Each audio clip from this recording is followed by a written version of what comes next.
Well, this is an angle. Hi, I'm Maya from Book and Dreams, and welcome to a new reading vlog. It is currently 5:30 on Monday. You might be hearing some thundering, but that's from like a reading sprint that's happening right now.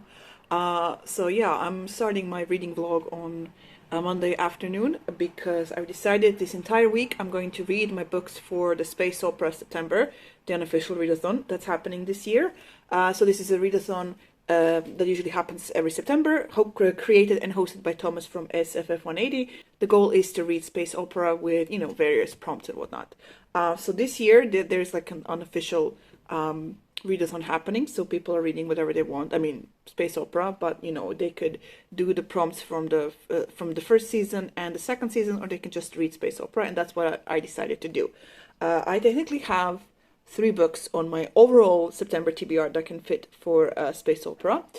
So I'm going to start with book 3 in the Expanse series by James S. Acor, I think.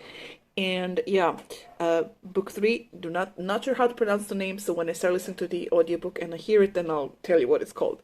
Basically, the Expanse follows a group of humans who we have people from Earth, people on Mars, humans that went to Mars, and sort of it became a military colony, and we have people who live on the asteroid belt.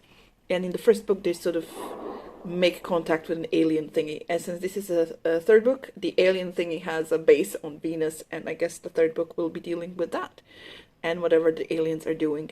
I will try not to spoil stuff for people who haven't read it, but yeah, when I listen to some of my audiobook, I'll let you know if I like the book or not.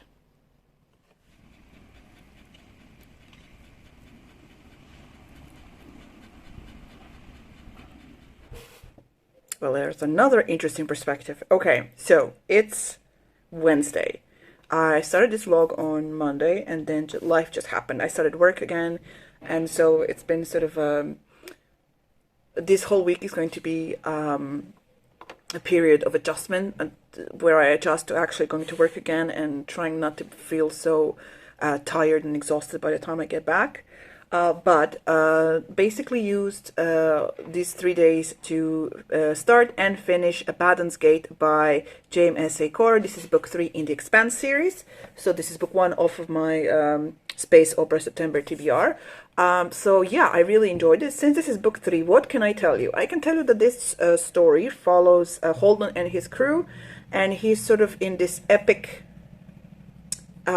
conflict showdown with a character called Melba, but he doesn't know that he's in this conflict, but Melba basically uses her influence and cunning to set Holden up to something, for something, sorry, and in the background of all that, there is an alien thing, an alien artifact, basically a gate through which a bunch of people go through and discover shit. It's really good. I really enjoyed it. I liked how it starts from the beginning. There isn't a lot. I mean, there is setup, but it doesn't take like a third of the book for all the characters to be set up and the plots to be set up. So I really enjoyed that because it's quick, and yeah, I liked how everything basically we follow Holden and his crew. We follow Melba and whatever she's doing and all the people that she interacts with. So she can, act on her revenge against Holden for reasons I can't really say because it's spoilery for books 1 and 2. We also follow Anna, who is a Russian priest. I mean, so, my God, people in Russia are like Protestants or something. Anyway, she's a Russian priest, and she's being sort of asked to join a bunch of other religious leaders in this sort of is it a publicity stunt basically to have like religious leaders go to this alien artifact so they can like see what that is and teach and show the other people, from Earth and from the Mars and belts and whatever, their congregation, that what the fuck that thing is about. And really cool characters to follow. I was hoping to see Bobby from book 2, but we didn't see her, but also like that we didn't really get back to Earth politics, but we did get into a lot of OPA politics. So the OPA is like people from the Astrobelt, I think, who are like trying to create their own like thing away from people on Mars and people on Earth. And basically, we saw some of their stuff that's happening. And I really enjoyed how there wasn't.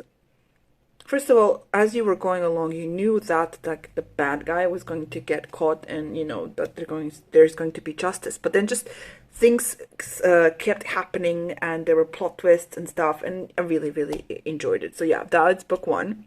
I have 2 books left. Not sure how much I'll get read today because in about an hour I'm supposed to participate in this, let's call it professional education thingy that I completely forgot about that I have today. And it's not professional education, that thing where you have to go, where you're like getting trained into something other. Oh my god, I'll remember and then I'll write it somewhere what that's called. So the next books in my TBR that I have are Nopek Gloss and The Last Watch. So we'll see which one I pick. Most probably the one that's the shortest. I'll let you know when stuff happens. All right. Hi. It's Friday, 6:30. So I finished The Last Watch by the author's name. Oh my god, I heard them pronounce it on the audiobook, but I didn't remember how to say it. I'll learn, I promise. Basically, it's a similar situation with the Abaddon's Gate. Similar in that there is a crew of people in space trying to save the universe using alien technology, I guess. We follow the crew of the Argus, and Argus is being captained by an actual sort of Titan soldier, which is like a breed of soldiers that were very active in the previous war with the aliens, who tried to exterminate them, but I guess they won.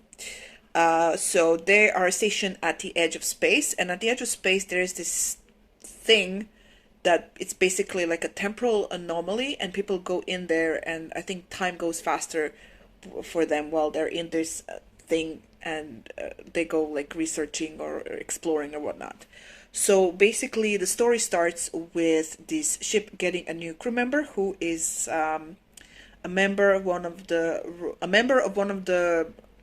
royal families. So in this world, the royal families have their own like home planets and shit, and they're basically also big corporations and stuff. And so this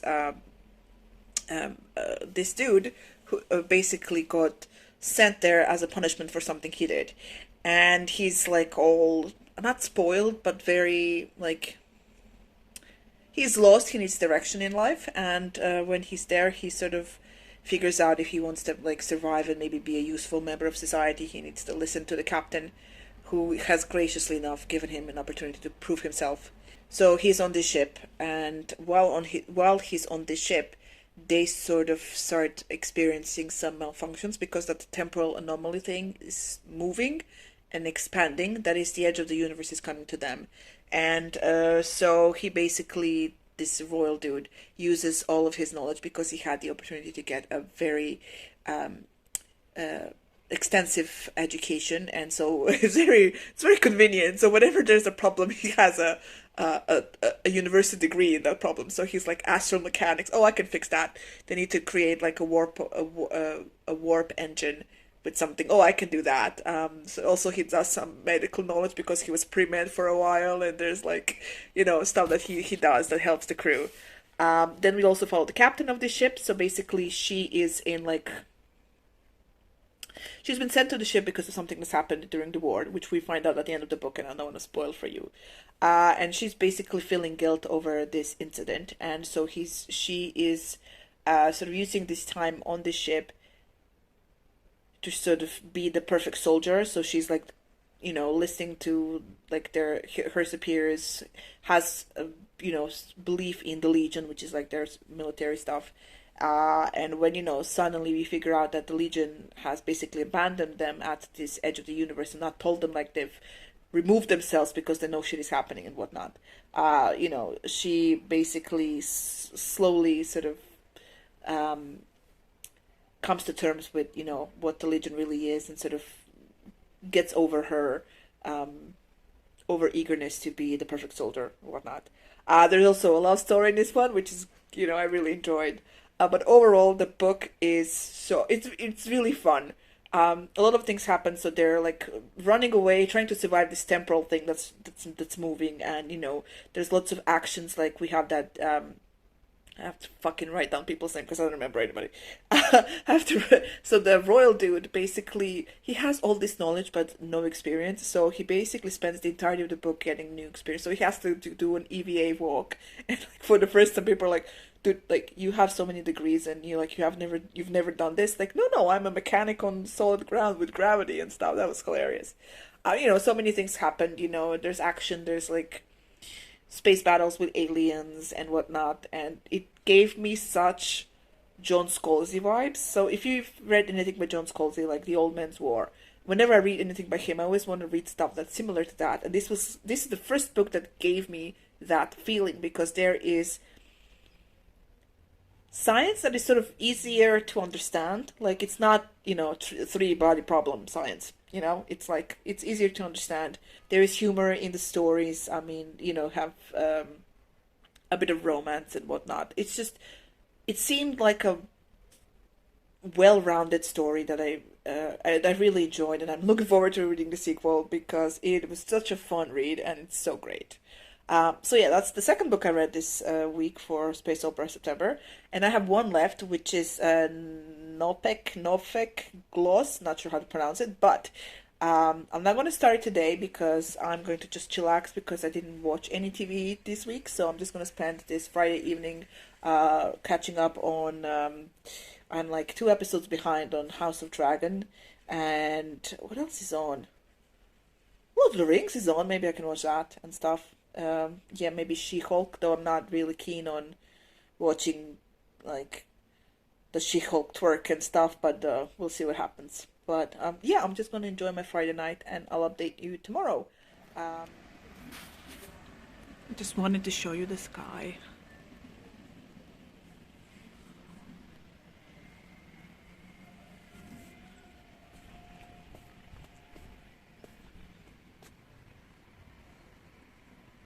Weird.